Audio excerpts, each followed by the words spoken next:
నమస్తే welcome to Andhraprabha. BJP మరో assembly స్థానాన్ని కోరుతుందా? 11వ సీట్లను ఆశిస్తుందా? అయితే అది టీడీపీ స్థానమా లేకుంటే జనసేనదా? ఇప్పుడు పొలిటికల్ సర్కిల్లో ఇదే చర్చ నడుస్తుంది. మరి బీజేపీ కోసం త్యాగం చేసేదెవరు? పొత్తులో భాగంగా జనసేనకు 21 అసెంబ్లీ, 2 పార్లమెంట్ స్థానాలు కేటాయించారు. బీజేపీకి 6 పార్లమెంట్ స్థానాలతో పాటు 10 అసెంబ్లీ సీట్లు కేటాయించారు. తెలుగుదేశం పార్టీ 144 అసెంబ్లీ, 17 పార్లమెంట్ స్థానాల్లో పోటీ చేసేలా ఒప్పందం కుదుర్చుకున్నారు. అయితే తొలుత జనసేనకు 24 అసెంబ్లీ, 3 పార్లమెంట్ స్థానాలు కేటాయించారు. కానీ బీజేపీ కోసం పవన్ 3 అసెంబ్లీ, 1 పార్లమెంట్ స్థానానికి వదులుకున్నారు.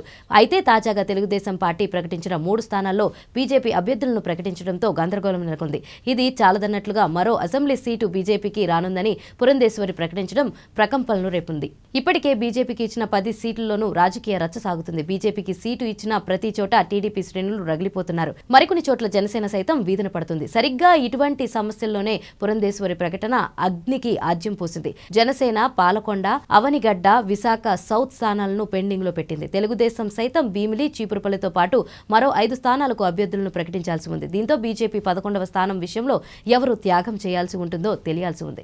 బీజేపీలో సోము వీర్రాజు, విష్ణువర్ధన్ రెడ్డి, జీవీఎల్ నరసింహం వంటి వారికి సీట్లు లేకుండా పోయాయి. కేవలం తెలుగుదేశం పార్టీ అనుకూల నేతలకే టికెట్లు దక్కాయి. దీంతో అధిష్టానానికి పెద్ద ఎత్తున ఫిర్యాదులు వెళ్లాయి. అటు హైకమాండ్ సైతం రాష్ట్ర నాయకత్వంపై ఆగ్రహం వ్యక్తం చేస్తున్నట్లు సమాచారం. ఈ తరుణంలోనే పురంధేశ్వరి ఈ ప్రకటన చేసినట్లు తెలుస్తుంది. ముఖ్యంగా సోము వీర్రాజుకు సీటు సర్దుబాటు చేస్తారని ప్రచారం జరుగుతుంది.